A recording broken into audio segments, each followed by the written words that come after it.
is happening right now. Governors are the ones actually who are supplying milk to schools, facilities.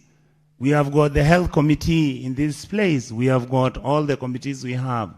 I can tell you, sir, some of that milk is actually not qualified to be consumed by people. Why? Because some of that milk has been brought from the international milk market, where some of it is either fake, is either made to look like milk, and it's a liquid that our children are consuming, and we have never investigated that. Why? Because people tell us that some of these governors are actually bringing powdered milk from out of the country. They come and give it to the companies that are actually doing milk processing and milk packaging, and that is how they sell their personal milk.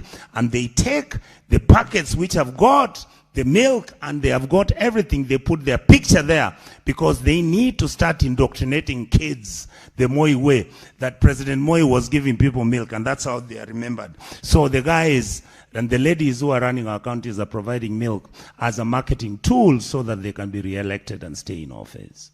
And yet we have passed a law here which is saying we don't want anybody's picture, neither do we want anybody's name put on a product or a project which is being run by the county government or the national government.